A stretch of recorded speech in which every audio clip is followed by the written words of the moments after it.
Tobel harakatlangan Tobel 5 klik Tobel to'xtamas harakatlanib ketdi.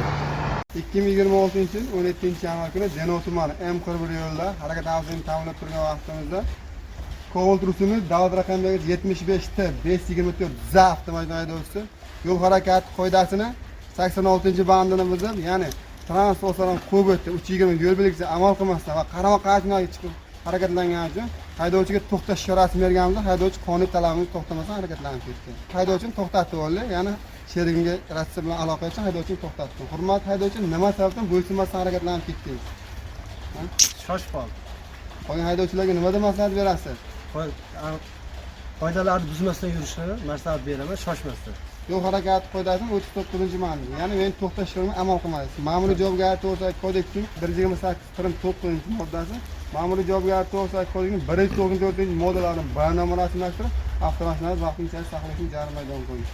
Bu bo'l oling. Propiga ruxsatnomani qachon olasiz? Dushanba kuni xudo xohlasa. Qayta jihoz tomonidan bilasizmi? Siz davlat yo'l harakati xavfsizligi bilan birgalikda qayta jihozning ruxsatnomani ham olishingiz kerak. Tushunarlimi? Tushunarli. Barmoqda. O'zingiz haqlarni 2 so'mda. Yo'l harakati bilan 179-bandiga yo'l tegishli ruxsatnoma qayta jihoz qo'yish mumkin emas. O yagona darajada ruxsatnoma oladi. Tushunarlimi? Transportasi M41 avtomobil yo'li Jarqon tumani Surxon mahallasi Metan Zapravka yonida chiqishloq xodimining qonuniy talabiga bo'ysunmasdan qarama-qarshi bo'lakka chiqib ketayotganlar bo'yicha to'xtatdik va qonuniy tartibda chora ko'rdik. Yana bir marta bu holat bo'ladimi?